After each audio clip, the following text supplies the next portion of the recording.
কলিজার টুকরা ওই হাদি কত স্বপ্ন নিয়া ময়দানে আওয়াজ, কিন্তু অকাতরে চলে গেল। কেউ ভাবেও নাই সন্তানটারে নাকি হাতের মধ্যে নিয়ে বলেছিল, আমি যদি মরে যাই আমার সন্তানটাকে দেখে শুনে রাখিও। আজও কলিজা ভরে দোয়া করেছি, এমন একটা মোনাজাত নাই যেখানে আমি যুবকের জন্য কলিজা ভরে দোয়া করি না। ও আল্লাহ, আর জানো আমার এই জমিনের মধ্যে ওসমান হাদির মতো কারো প্রাণ ঝরে না যায়। কুদরতের ছায়া দিয়া আমার কলিজার প্রত্যেকটা যুবকের জীবনকে হেফাজত করিও। এরে আমার কলিজার বাবারা, আমার আল্লাহকে বেজার করা যাবে না কেন, সেই প্রশ্নের জবাবে আমি এতক্ষণ হাদিসের আলোচনায় আছি। আমার আল্লাহ কেমন দয়ার মালিক, সারা জীবন বয়ান করলে শেষ করা যাবে না। ওরে তুমি ঘুমাইতেছো রাতের বেলা, আল্লাহ যদি সজাগ করে না দেয় কেমনে সজাগ হইবা? আমার আল্লাহ সজাগ করে দিতেছে। আবার কত মা কান্দে, রাতের ঘুমের মধ্যে সন্তান চিরবিদায় হয়ে গেছে। ও আমার যুবক, এত কষ্ট করে এত দৌড়ান দৌড়াই, না খানা না ঘুম না শান্তি, পায়ে ধরে ধরে বলি বাবা তুমি স্কুলে পড়ো, কলেজে পড়ো, চাকরি করো, ব্যবসা করো, আমি কলিজা ভরে দোয়া করি।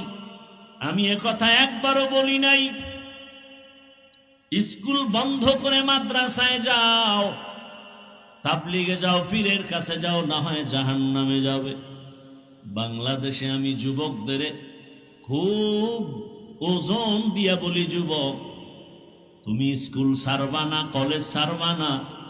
আমার দেশে মাওলানা মুফতি মুহাদ্দিসের অভাব নাই আলহামদুলিল্লাহ, তবে কলিজায় দুঃখ, আমার দেশে আদর্শবান ডাক্তারের অভাব, আদর্শ ইঞ্জিনিয়ারের অভাব, আদর্শবান ওসি ডিসি এসপির অভাব।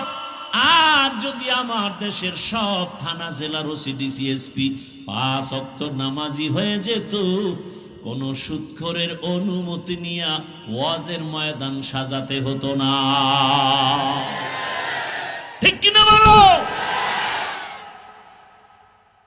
এরে আমার যুবক, তুমি ডাক্তার হও, দোয়া করে গেলাম, কলিজা ভরে দোয়া করি। ইঞ্জিনিয়ার হও, প্রফেসর হও, আরে তোমার মতো যুবক বিজ্ঞানী, তোমার মতো যুবকেই তো ইঞ্জিনিয়ার, তোমার মতো যুবক তো ডাক্তার জাকির নায়েক।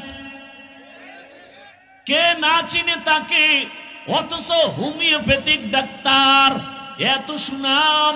এরে যুবক, আমি হাসির জন্য বলি না রে বাবা, মনে চাই নিচে নেমে আসি, তোর পাও দুইটা জড়ায় ধরি, আর বলতাম যুবক পায়ে ধরে বলি, আর দাড়ি কেটে আমার রসুলের কাদাস না রে যুবক,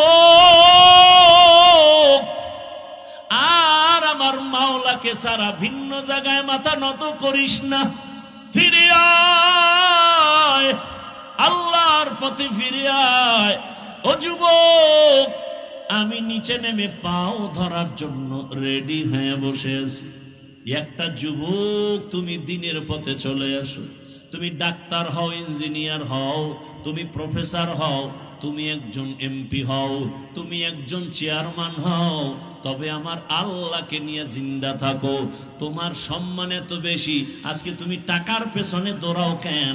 জ্ঞানটাকে কাজে খাটাও, চরিত্র ঠিক রেখে বড় হও, লেখাপড়া করে একটা জায়গায় যাও, টাকাওয়ালারা তোমার পেছনে ঘুরবে।